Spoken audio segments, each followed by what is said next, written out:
Hello Biblingo family, this is Austin Curtin, head of homeschool, and in today's video I want to show you the implementation guide. The implementation guide is meant to help you get started with Biblingo and feeling confident and ready to use it with your homeschooler, and just dispel all mystery around the app so that you're ready to embark on this new adventure. For this video I'm just doing the Hebrew one, but don't worry, you're not missing out anything if you're studying Greek only. The implementation guides are virtually exactly the same. So if you click Hebrew implementation guide, it will open that up.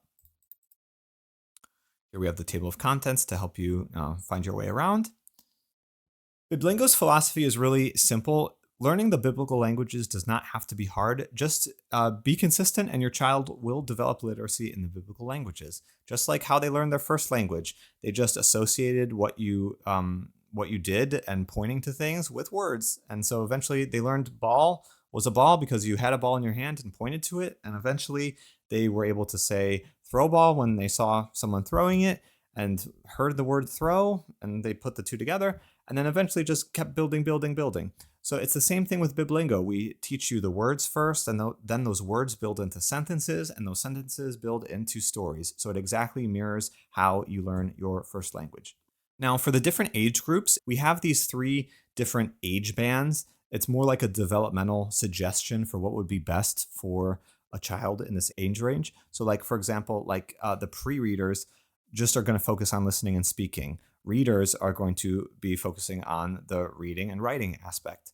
The advanced learners are going to be more explicitly diving into things like grammar with the textbook that goes alongside the Biblingo lessons. I'll actually show in the app when we're in an activity so you can see what the actual material difference would be when your child is using Biblingo, depending on which range they're in. So the daily schedule, you have 2 tracks to choose from. There's a 15-minute daily track and a 30-minute daily track.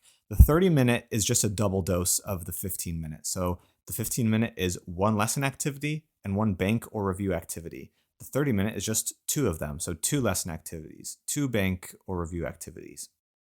And this is much more explicit when you actually get to the scope and sequence, which I will show in a little bit. It just spells out for you which ones to do each day.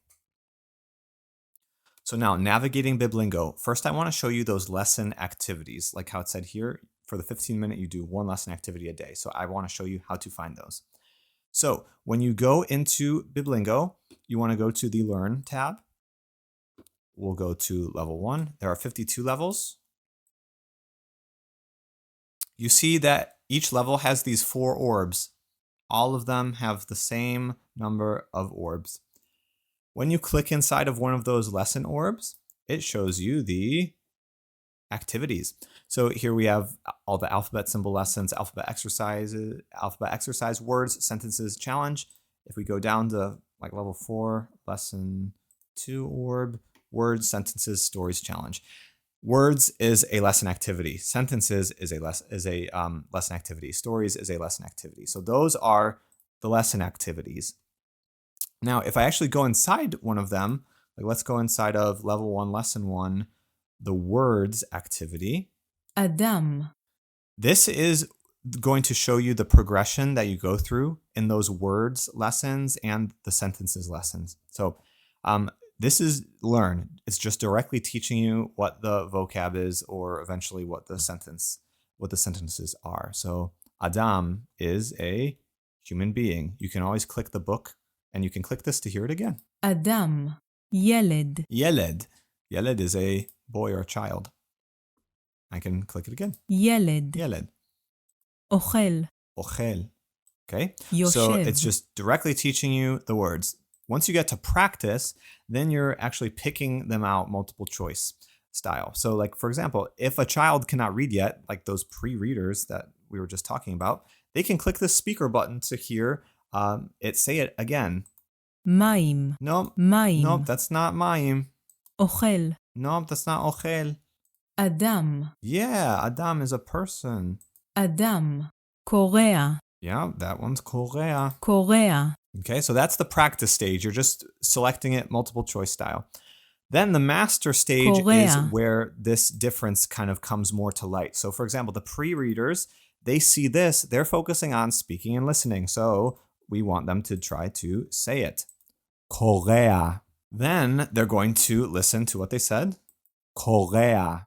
קורע, That sounds good, so they click blue. קורע, My daughter is 3 years old and she is able to יושב. do this, so it just takes a little bit of practice and teaching them how to, maneuver in the app, but soon they'll be able to do it completely by themselves. Now, if you have those readers or those advanced students, you can have them type it, which is the hardest form of language to create. So you would have them try to type yoshev. And that is the only material difference between the different levels. We just want those pre-readers just doing the listening and speaking, and the other ones can start the writing portion.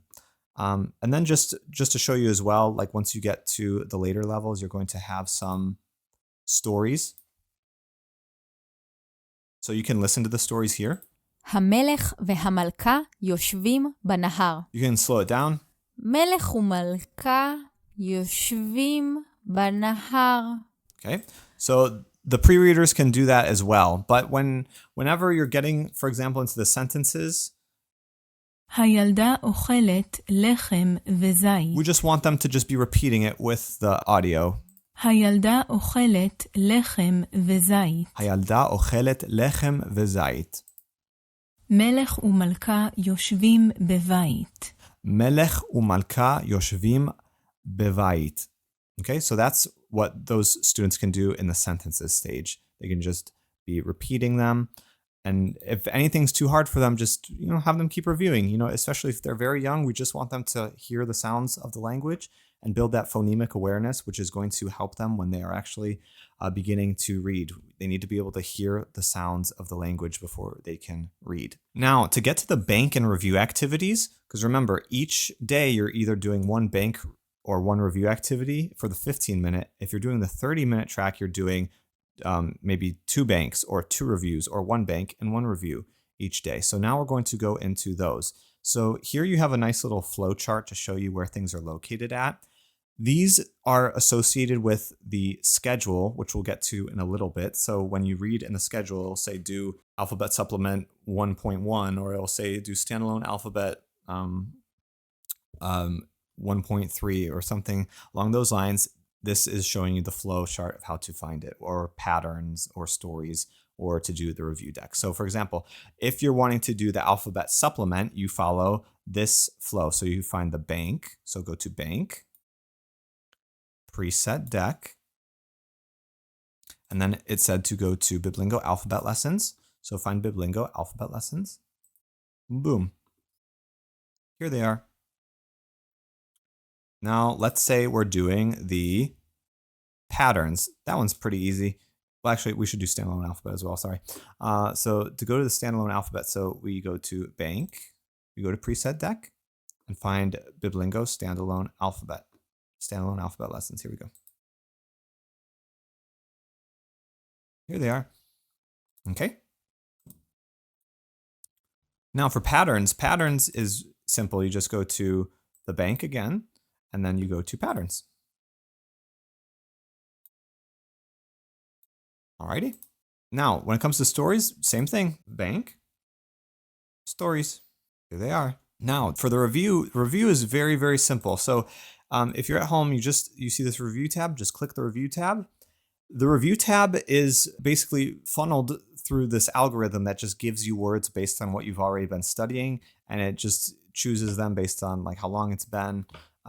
So כשל, the review part you might be doing, depending if you're doing the 15-minute, sometimes you'll do the bank activity, sometimes you'll do the review. If you're doing the 30-minute, you'll do review a lot more.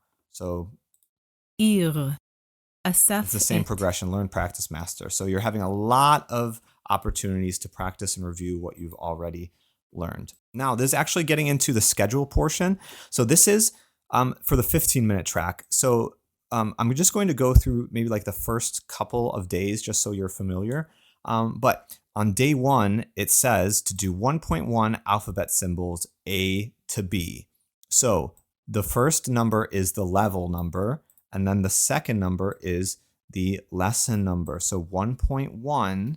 So I'm going to go to learn, level 1, and lesson activity 1, 1.1. This one would be 1.2, 1.3, 1.4. So 1.1,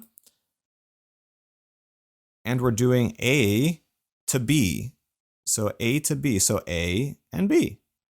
So that's all you're doing for that first day. And then when your child finishes, they can cross off that they're done. Day 2, they're doing 1.1, C and D. So then they're doing C and D on day 2. Then when they're done, check it off. On day 3, they're doing 1.1 alphabet exercise and words. So 1.1 alphabet exercise and words.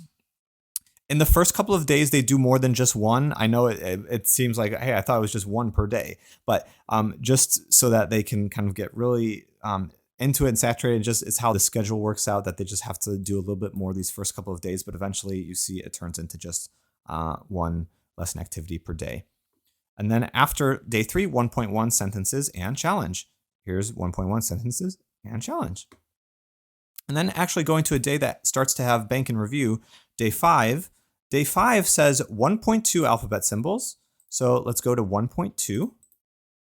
Okay.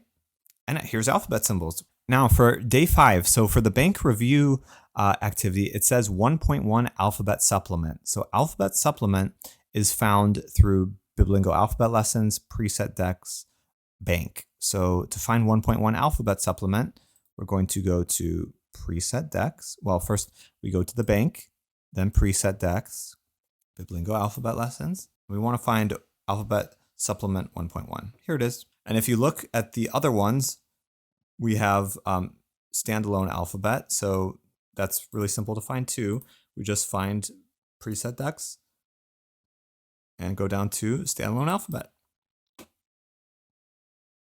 So that's basically what you're doing. Each day, you're finding the lesson and you're finding the bank or review activity. So eventually, you're doing a lot of the alphabet stuff at the beginning because obviously, you need to learn the alphabet. But eventually, you're going to have reviewing words. So for example, on day 32, you do 2.3 sentences and review words. So for just review words for the day, all your child does is just click review and do review deck 1. אסף את. Okay. So now we can just zoom through these, and then the 30-minute track is just, exactly the same, just it lists which ones to go find for that day. Now, diving into end-of-level assessments, I will be making videos for each of the pronunciations because each pronunciation has a different way of saying the letters. So the end-of-level assessments are basically just to gauge if your child mastered or understood those concepts that they learned in that level and if they're ready to continue on. So this is specifically a sample of level 1.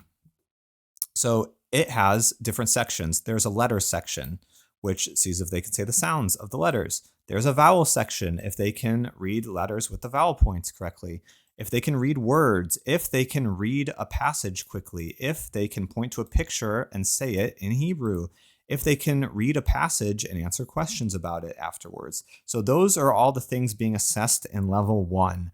Once you get to level 3, the letters and vowels disappear for Hebrew, and then Greek has like letters and chunks. So those disappear starting in level 3.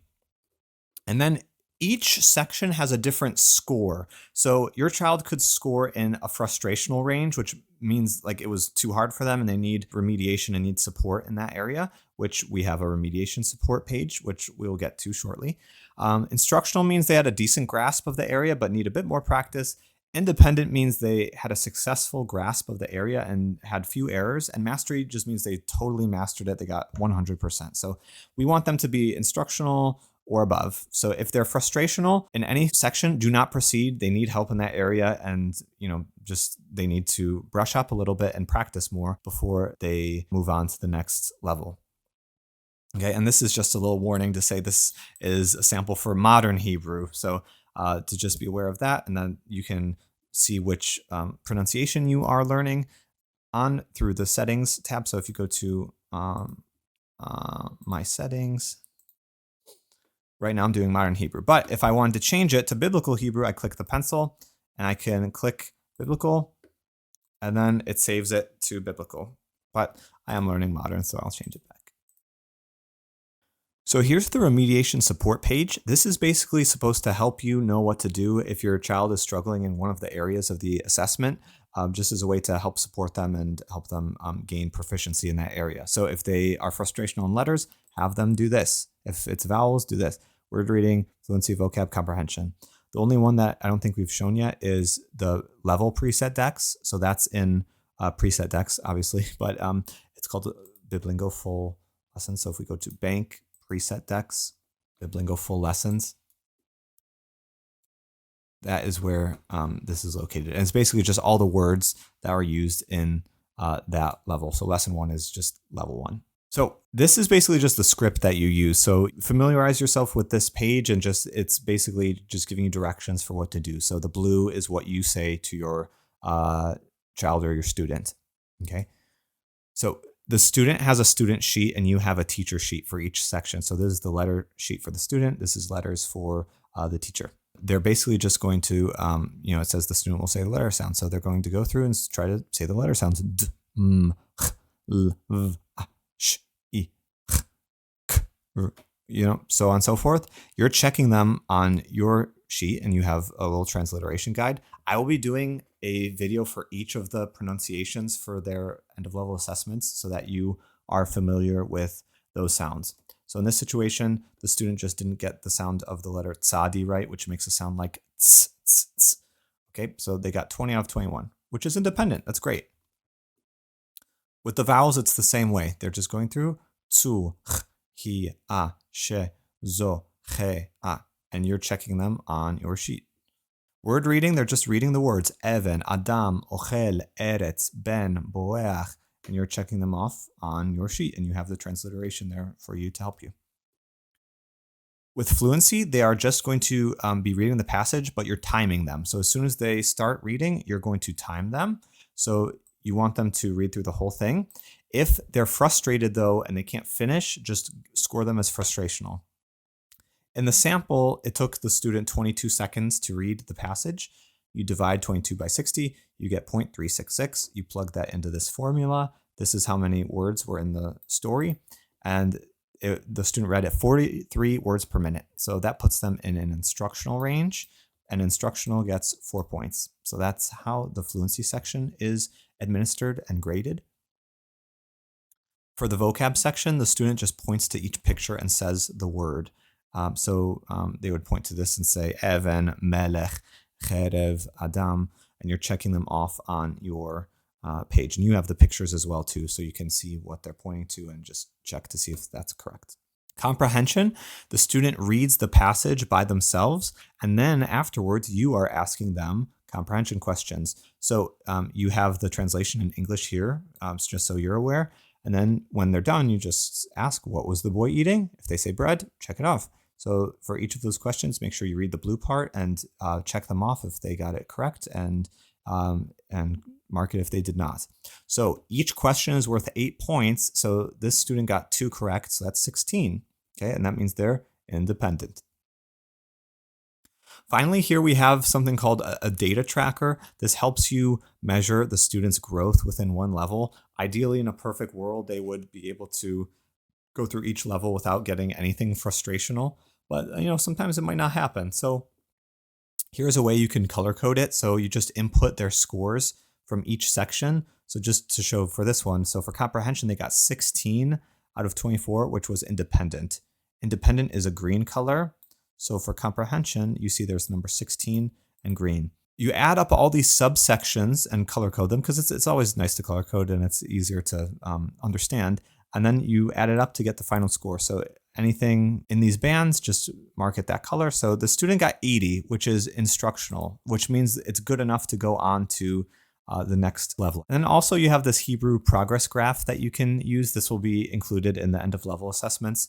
This is just to measure their growth over time in Biblingo. So this is their level 1 score, this is their level 2 score, this is their level 3 score, so on and so forth. So that is the progress graph.